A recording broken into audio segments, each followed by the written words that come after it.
Көп адамдар құндылығын есептегенде құндылығын денсаулық бірінші орында емес. Ойлайды, бір уақытта жатып, бір уақытта тұрам. Бұл мүмкін емес. Енді суық суға түсу таңертең бүкіл денеңдегі дофаминді, серотонин, эндорфин, бақыт гормондарын бәрін өндіреді, денең дүр сілкінеді. Мына мұздақтан ауып жатқан міне мұздай су, мынау жылы су. Өне бойыңда сол бір 3 минут, 5 минут жаңағын жасаған кезде сен бір керемет бір күйге енесің. Бизнес бастаудың бүкіл ағымдарын жексен бүгін осы тауға алып шығатын. Мидан салмақты алып тастау үшін мен инсайт деп айтам. Жүздеген, мыңдаған инсайттар бар. Қараңыздар. Нағыз шынығу суға түскенде емес, судан шыққаннан кейін басталады. Суық сумен, табиғатпен достасқаның, аурумен қоштасқаның деп.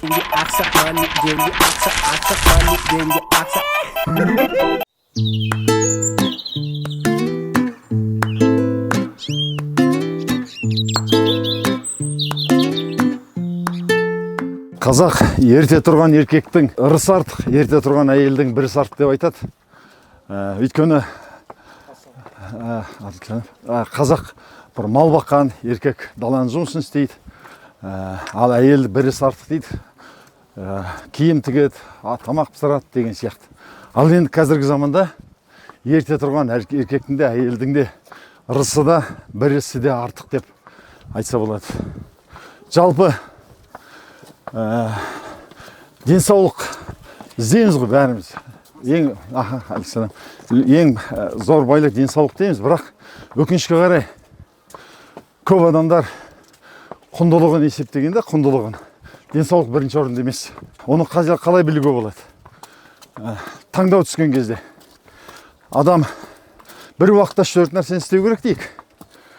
Мысалы, міне күн бүгін жексенбі, сен таңертең тауға баруға достарыңмен келісіп қойдың. Дәл сол кезде сен жұмысыңда бір қарбалас іс бар. Тағыдан бүкіл саған бір анализ тапсыру керек деген сияқты болып қалады ғой. Сол кезде анализ тапсыруға денсаулық мәселесін сырып қояды да, не туысының мәселесімен, бала шағасының мәселесімен, жұмысының мәселесімен кетіп қалады. Денсаулықты ойламайды. Ал денсаулықтың бірінші кепілі ұйқының қануы. Ұйқы қанбаған адамда бүкіл аурулар басталады. Ол бір күн, бір апта емес, ұйқы жылдап кей адамдардың ұйқысы дұрыс болмай жүреді. Жай жатады, сенбі жексенбі күндері түске дейін ұйықтайды, соның ұйқысы бұзылады. Бір қалыпты жағдайға түспегеннен кейін. Соң кейін мелатонин деген гормон бар. Ол бөлінбесе, ағашқа құрт түседі ғой дегене. Сол сияқты ол да ақырын денсаулықты кеміреді, құртады деген сөз. 5-15 жылдың ішінде қан диабеті, давление, асқазан аурулары, түрлі аурулар басталады. Маған бір ғалым апамыз келді. Ғалым доктор, химик Казгүде жұмыс істейді. Аяғын кесіп тастаған. Басында ойламайды адамдар ауырғанда. Себебі неде деп. Мен түгел түсіндіріп бердім, 5-ақ себебі болады. Бүкіл әлемдегі 8 миллиард халықтың ауруын қазып бесе, 5 нәрсе кеп тіреледі. Біріншісі зиян тамақ, екіншісі шала ұйқы, үшіншісі аз қимыл және жылы жүру, төртіншісі химиялық заттар тұтыну, дәрі-дәрмек, темекі, арақ сияқты. Бесіншісі стресс, ең жойқын. Сол кісі 3-4 күні лекциялар оқығаннан кейін сұрайым, апай, ауруыңыздың себебі неде екенін анықтадыңыз ба дегенде, бүйтіп айтты ғой, жасы үлкен, Ахметбек айналайын, айтуға ыңғайсызданып тұрған шығарсың, таза ақымақтық деді. Міне аяғым кесіп тастаған. Неге дегенде, сол ғылыми еңбек жазам, студенттердің сабағын қарайым деп, бәленбай жыл дұрыс ұйықтамадым дейді. Екіншісі тәтті жедім дейді. Үшіншісі гордыня деп айтты. Біреулермен ұстасқан, ренжіскен ұзақ жыл бойы. Міне соның нәтижесі аяқ санынан кесіп салған арбада отыр. Сондықтан денім сау болсын деген адам ең бірінші ұйқыны қалыптастыру керек. Ұйқыны қолға алу керек. Ұйқыны қолға алу дегенне көп адамдар қате стратегия ұстанады. Ойлайды, бір уақытта жатып, бір уақытта тұрам. Бұл мүмкін емес. Онда жатып алып та тұрам десең, онда ұйқың келмеді. Дөңбекшіп жатасың, ары жатасың, ары аунайсың, бері аунайсың. Не істейсің? Ұғырықпас мен. Ана үкіммен саба екем. Мен түнмен ерте жата алмаймын дерсің де қоясың.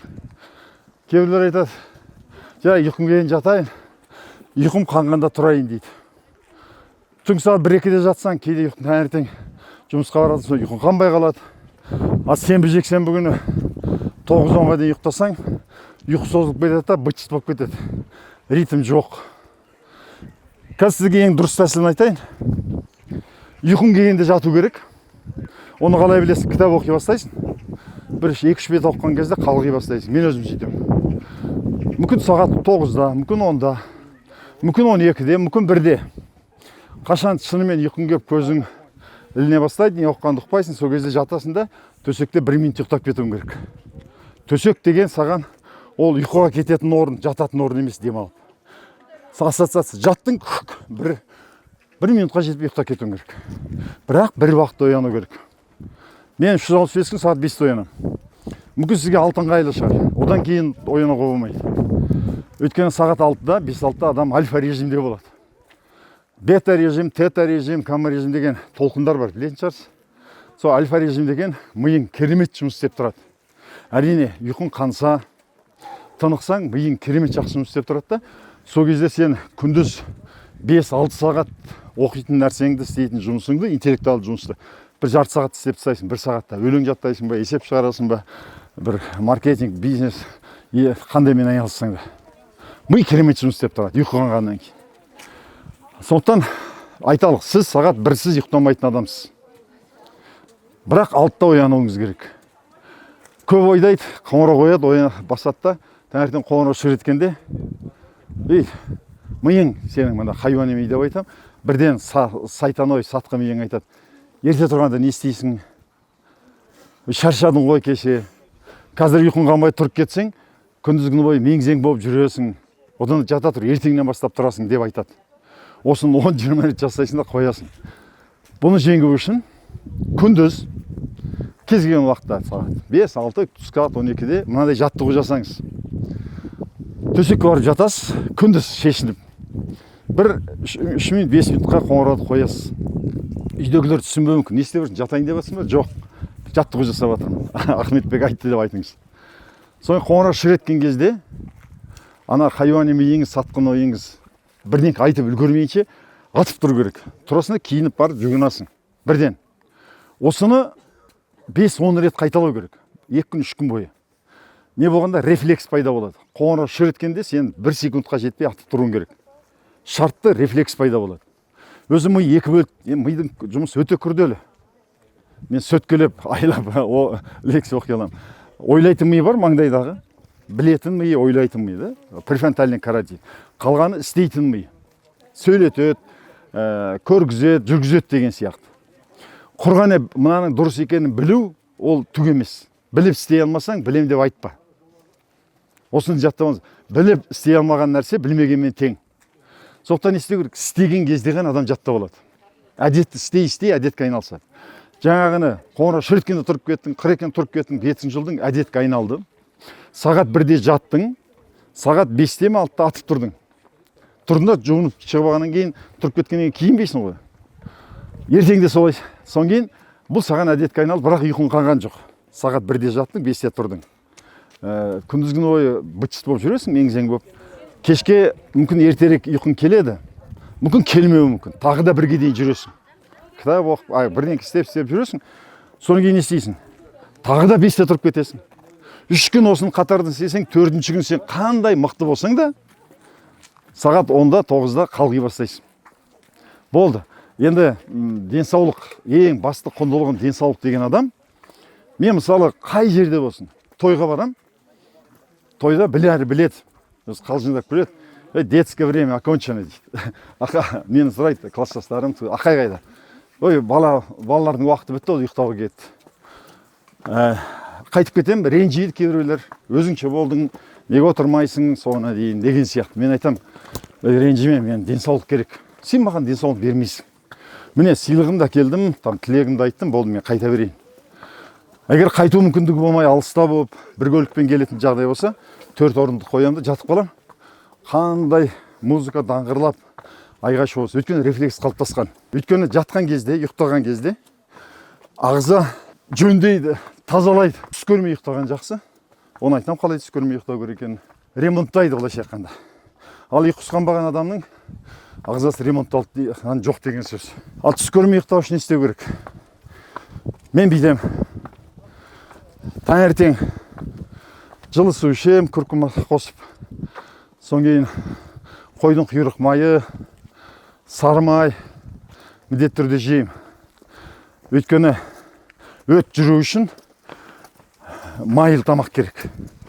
Өт майлы тамақты қорыта бастайды. Қорытуға бөлінетін фермент. Майлы тамақ жедің, таңертең жақсылап тұрып тамақ жейсің. Соң 1-2 сағаттан кейін бастап су іше бастаймын. Түсте де дұрыстап тамақтанам. Ал кешке әткен шай ішем. Енді өзіңіз қабылдап көріңіз. Мүмкін сізге келер, келмес. Оны өзіңіз шешесіз. Әткен шай деген ұйғыр ағайындардың ішетін шайы. Менің аталарым, апаларым Қытайдан келген. Соны көретін, бас болып атам. Үнемі шайына тұз салып ішетін. Біз күлетіміз, біз қант салып ішеміз, ана кез тұз салып ішеді. Бірақ сол кісілер дәрі қолданбады. Тістері түгел сау болды. Тұз салу адам күнде жүреді, терлейді, электролит адамда азаяды екен. Бір кішкентай жарты қасық шай қасықпен тұз салып жүрсеңіз, шайнекке ол электролит толтырады. Және де оған қою қаймақ қосқан сүт, уйғурский чай, аткен чай десеңіз. Соң сары май салып жібересіз. Үлкен қасықпен бір сары май, бір кішкентай шайнек. Ол не береді? Ол тоқтық береді. Естественно, қарыңыз құр шайдың өзін ішсеңіз, кешке қарын шарылдап тұрады. Бір шайнек, мен мынада шайнегім бар. Ішіп алам. Бұл стресс жоқ. Қарның ашпайды. Есесіне ұйқың жақсы. Асқазаның кешке жеп атқан асты қорытумен миың жұмыс істемей айналыспайды. Түс көрмей қатып ұйықтайсың. Міне кешке тойып тамақ ішкен адамда немене болмайды. Ұйқысы дұрыс болмайды. Соң келесі талап қараңғы болу керек. Мен көбіне ұйқым қанбай қалса, түсте ұйықтаймын. Жарты сағат. 20 минут жарты сағат одан артық емес. Қоңырауды қойып қоям. Бірақ көзіме мынандай арнайы дүкендерде сатылады. Бір қара шүпірек байлап алсаңыз да болады. Неге дегенде көзден жарық түсіп тұрса, мида эпифиз деген бөлшегі бар. Ол оятады. Басқа гормондар бөлінеді. Мелатонин емес, серотонин, кортизол сияқты. Болды. Күн жарық болды. Тұр деген сөз. Тұр деп атады. Сондықтан бөлме тастай қараңғы болу керек. Түнде жатқанда. Күндіз ұйықтай қалсаңыз, менің рюкзагымда, көлігімде бір-бірден алып жүрем. Қатты ұйқым келгенде ана көзіме таға қоям. Соның кейін салқын, көп үйі өте ыстық адамдардың барған кезде мазан кетеді. Салқын жерде кешке салқын душ қабылдап алсаңыз тіпті жақсы. Салқын ауада адам жақсы тыныштайды. Бөлмені салқындатып алу керек. Енді оны бәрі айтады, кешке көп телефон қарап, көп телевизор қарап болмайды. Өйткені оның бәрі сені миыңды тітіркендіреді. Түрлі ойлар келеді. Соң кейін бір атыс шабыс, жаман кино, жаңалықтарды көрсең, ол да сен көрген нәрсеңнің бәрі, мысалы, ауа түтін болса, қаласаң да қаламасаң түтін жұтасың ғой. Сол сияқты көрген нәрсенің бәрі сенің миыңа ақырын жазылып жатыр. Не істеу керек? Жайлы музыка, егер фильм кешке көретін болсаңыз, бір мелодрама, жайлы фильмдер көрген дұрыс. Келесі талап, жатар кезде бүкіл ойдан құтылып, өзің болып жатуың керек. Кәсіп менікі, мен емеспін. Киім, дүние, ақша мен емес. Бала шаға мен емес, түгел тазаланып, өзің болып ұйықтайсың. Жатар кезде қандай арман мақсат, бір қызықты шешілмеген проблема, соны ойлап жатсаң, таңертең қазіргі тілмен инсайт деп айтады. Неше түрлі тамаша ойлар келеді. Өйткені Менделеев таблицасына таңертең жазып шыққан дейді ғой. Осы сияқты көп адамдар да айтады.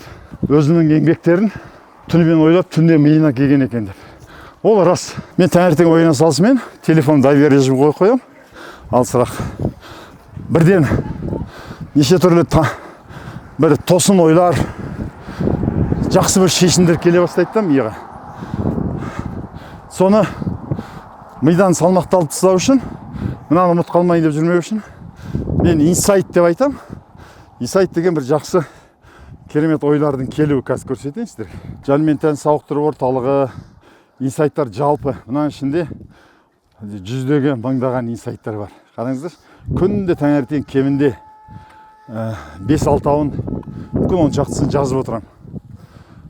Өйткені жақсы ұйықтағанда, тынық ұйықтағанда миың демалады да, миың демалғанмен түнімен ол жұмыс жасап жатыр. Сені күндізгі шешілмей қалған мәселелеріңді, проблемаларыңды түнде шешіп береді.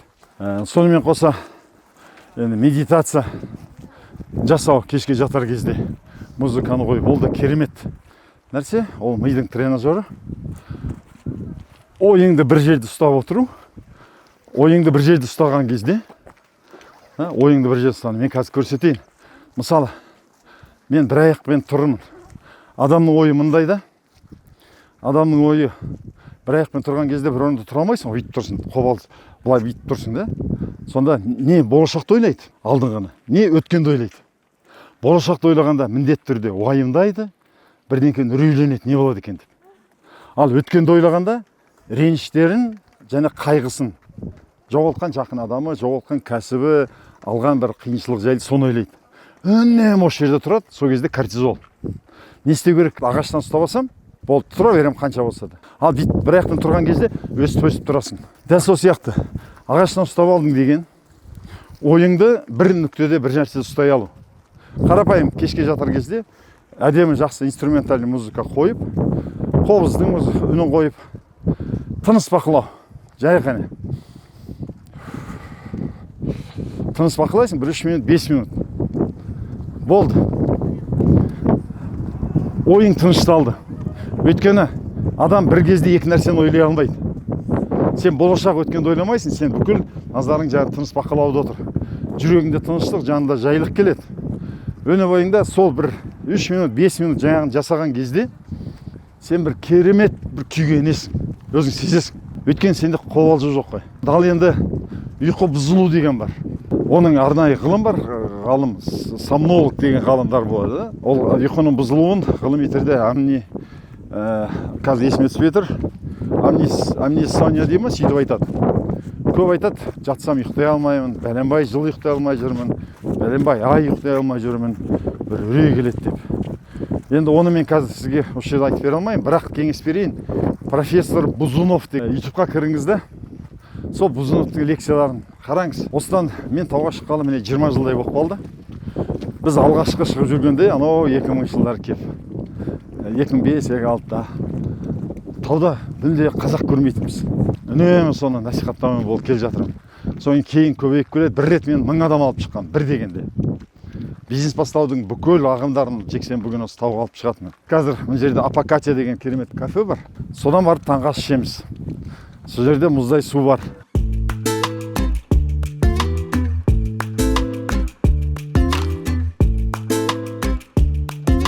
Мынандай бір нақыл сөз бар. Bir күнің қалай өтсе, өмірің солай өтеді. Өйткені бір күн адамның өміріне ұқсас. Таңертең дүниеге келдің, ояндың деген сөз. Күндізгі өмір сүрдің, кешке ана дүниеге кеттің дегендей. Күнде таңертең оянғанда өмірге келгендей, ең алдымен аман есен оянғаныңа жаратушыға, Тәңірге алғыс айту керек. Кеше қаншама адам тірі жүрді, бүгін таңды көре алмай қалды. Біреу жас кетті, біреу соғыстан, біреу аурудан, біреу апаттан кетіп жатыр. Ал сен бұна таңды көрдің. Таңертең сондай керемет көңіл күймен ояну керек. Бір 5 минуттай сондай медитация жасап, содан кейін тыныс алуын жаттығып жасап алу керек. Вим Хофтың тыныс алу жаттығуы. Содан кейін барып мұздай суға. Енді мен осында келем аптасына 2 рет, сәрсенбі, жексенбі күндері. Ал былай күндері ойына салысымен барып, үлкен бір шелек бар, пластик шелек. Соған суды ағызып қоям.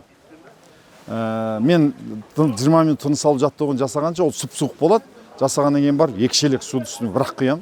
Бір шелегін құям. Соны тіс тазалап болғанша 2 шелек тонады. Содан кейін 2 шелек құям. Енді суық суға түсу. Таңертең бүкіл денеңдегі дофаминді, серотонин, эндорфин, бақыт гормондарын бәрін өндіреді, денең дүр сілкінеді. Ал дүр сілкіндіру үшін ешқандай қорықпаңыз. Ешқашан суық тимейді. Теріден суық өтіп кетпейді. Бір сүңгіп шыққанға, бір неткенге суық өтіп кетпейді. Енді көп адамдар қателеседі, осында келгенде жастарға енді бәріне бір айтып бере алмайсың. 5 минут рекорд жасағысы келеді. Сол кезде суық өтіп кетуі мүмкін. Тіпті 1 минут өтіп кетуі мүмкін. Адамның ағзасы әртүрлі ғой. Біреу өте бейім болады, тоңбайды, ұзақ шыдай алады, біреуге суық өтіп кетуі мүмкін. Суық өтіп келгендер, олар емделіп жүр, олар айтпайды. Мен суық өтіп кетіп емделіп жатырмын деп. Суықтың пайдасы ұшан теңіз, бір кітап, ергел үлкен ғылым. Оның 1-2 нәрсесін айтайын. Ең біріншісі саған стресс кетеді, дофамин оянады. Екіншісі қаның сілтіленеді, адреналин оянады. Бойында күш қайрат, адреналин деген саған күш қайрат береді. Бүкіл ішіндегі бактерия, вирус, грибокты құртады. Енді суық суға келіп түсіп кетуге де болады. Бірақ дайындық жасап алса да болады. Мен мынандай дайындық жасаймын, бұны Вим Хофтан үйренгем, мен курстан өттім. Атақты Вим Хоф дайындықты мынау салтаттының позасы дейді. Поза всадника. Бұл медитация. Мен мына музыканы қойып қоям, күйді, қазақтың күйін. Мына 4 минуттай, енді бір жақсы музыканы қойып қоям, қазақтың мен. Сол кезде мынандай жаттығу жасайсыз, бүйтіп. Бұлай отыру керек. Сонан кейін қолды бұлай, міне. Мына иығыңыздан, міне. Ху, ху, ха, ху, ху, ха, ху, ха. Мына аяқтың еті құрысып тұр. Сол кезде қан тамырлары қысылып, қанды басқа қарай айдап жатыр. Жүрек төмен айдайды, бұлшық ет жоғары қарай айдайды. Бір нүктеге қарап, 3-4 минут бойы ештеңе ойламай, бір немеге қарап, медитация болды. Бойында қан жүгіріп жатыр, дайындалып жатсың. Жүрегің тыныш. Ху, ха, ху, ха, ха, ху, ха, ху, ха. Мен көрсеткем, көп бит төмен қарай бит жасайды, дұрыс емес. Мына жота қимылдау керек, жауырын. Мына жауырын қимылдау керек. Неге дегенде жотада сұрмай бар. Осыны жиі жасап, митохондрия өндіріледі. Сұрмайдан адам энергия пайда болады. Салқын жүргеннен кейін. Ху, ха, ху, ха, ха, ху, ху, ха, ху, ха, ху. Өстіп жасап дайындалып алғаннан кейін барып медитация жасайсыз. Суға түсер алдында. Кішкене 30 секунд, 1 минут. Мына қолыңа барды, қанның бәрі. Мына қолыңа барды, аяғыңа барды, денеңе барды, өне бойында қан сарқырап айналып жатыр. Бір кішкене 1 минуттай дайындалып барып түссеңіз керемет. Қазір көрсетейін.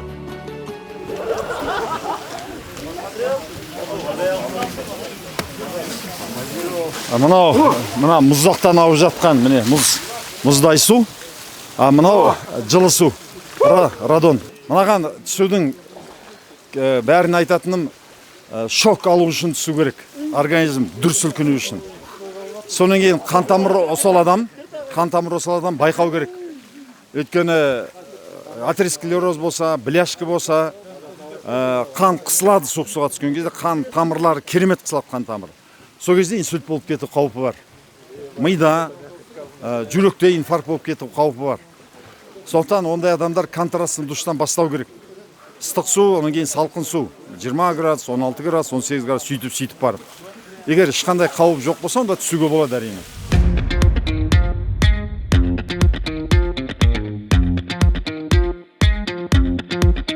Судан шыққаннан кейін сүртініп қажет емес. Нағыз шынығу суға түскенде емес, судан шыққаннан кейін басталады. Далада 10, 20, 30 қандай аяз болса да, бір 2-3 минут дұрыс түссең, дұрыс дайындалсаң, алдында психологиялық жаттығу жасап дайындалсаң, денеңнен бу шығып тұруға тиіс.